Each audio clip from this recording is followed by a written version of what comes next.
Hello, and welcome back to another edition of Carrie's Gardening Channel.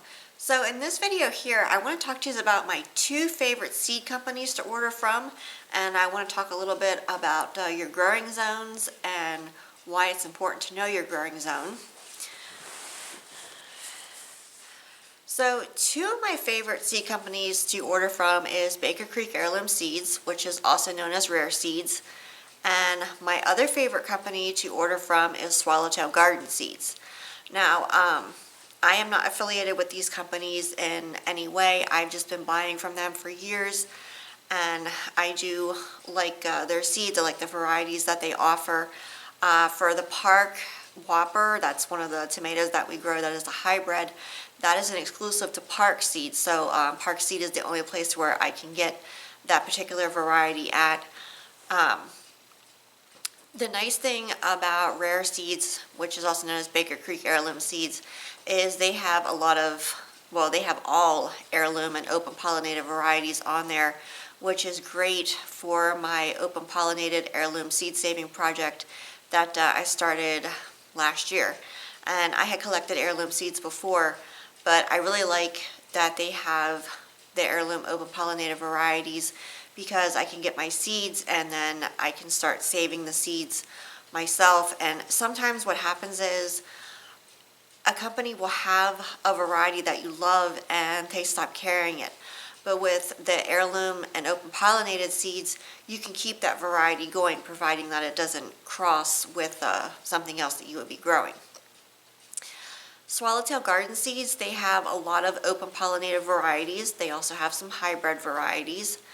But I like the varieties that they offer. They do have quite a nice wide selection, and they are a smaller company, so I do like buying from them.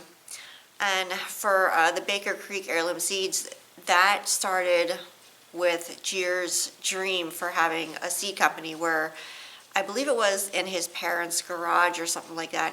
He was printing his own catalogs, and it was just a mail order thing, and then it grew into this big company. So I think that's pretty neat, and I enjoy buying from them.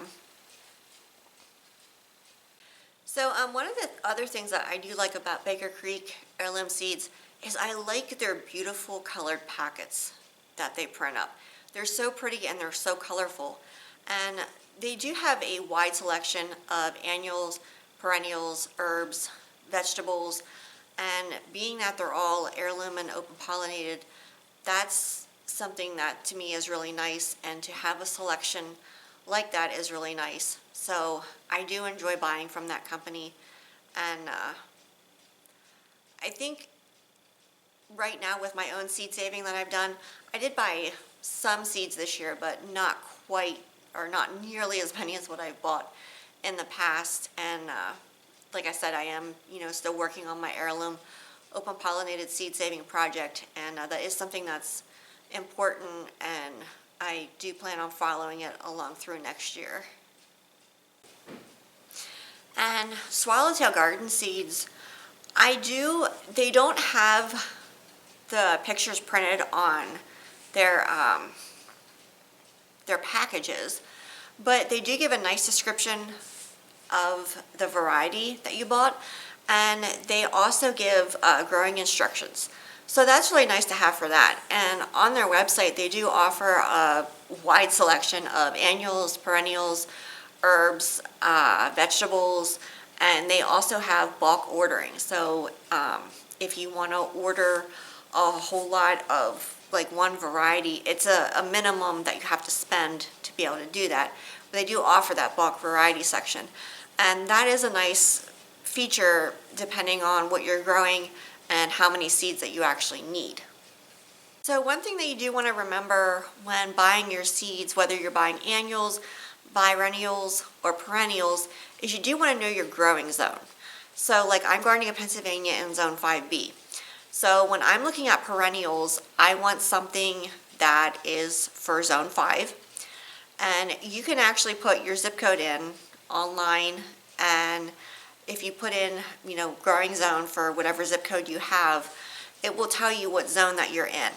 And when you're looking at the description for the perennials, you want to make sure that it's going to be a perennial in your growing zone. So like for me, anything that's zone 6 or above will not be a perennial in my area. Anything zone 5 and below would be. So that is something that you do want to take into consideration and look at. For growing your annuals, you do want to know your growing zone so that you know when your last frost date is expected to be. And then you can kind of plan when you want to start your seeds off, or when it would be safe for you to plant your seedlings and stuff outside. So it is very important to know your growing zone. For biennials, they come up the first year and they have all their foliage, they're establishing their root system and they're growing. The second year they bloom, and then typically they drop their seeds, and sometimes they will come back, but other times then it's the next generation that will take over. So that is the thing with those. And again, you want to check your growing zone, make sure that it's actually going to be able to come back in your area and survive the winters. Sometimes what can happen, if you get an unseasonably cold winter where it just goes way below what it's supposed to for your growing zone, sometimes your perennials can pull through, sometimes they won't. But if you have some extra seeds on hand, you can replant those varieties again. Or if they self-sowed and they're an heirloom or an open pollinated variety, they'll come back on their own. That is something that I do let certain things self-sow themselves, and I don't even have to worry about them anymore most of the time. Sometimes they accidentally get pulled out for a weed or something like that, or sometimes my mom will weed my flower bed and I'm like, where is this plant at? Because it was here.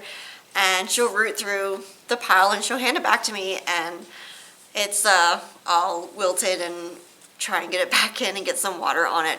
But that's just something sometimes that happens. So remembering the foliage, even if you take like a picture of it and you kind of put it in like a little book or something so you know what your perennials are or what kind of is coming back to self-seed itself, is a really good thing. And so yeah, that's something that you do want to remember, is what you're planting and what it actually looks like, so that you don't accidentally pull it out for a weed. And I've done it already too. I've pulled things out for weeds that were flowers. So it's just something sometimes that happens. And it's good sometimes to have some extra seeds on hand when something like that happens.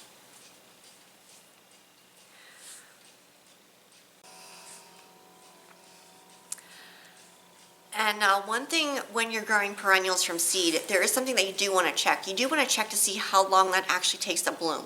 Some perennials will bloom their first year from seed, and some perennials will need that one whole year to grow, and then they'll bloom their second year when you grow them from seed.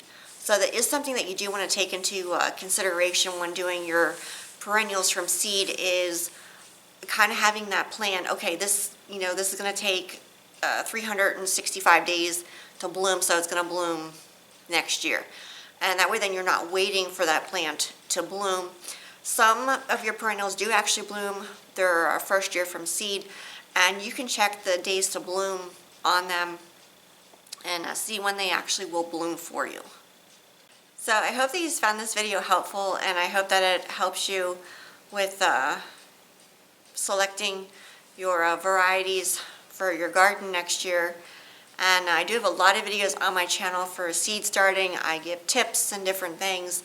I may not always be able to pronounce all of the names of all of the flowers or different things the way that somebody else might pronounce them, but I can teach you how to grow the flowers from seed.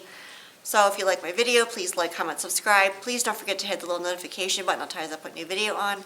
Thank you for watching. Have a nice day. Bye.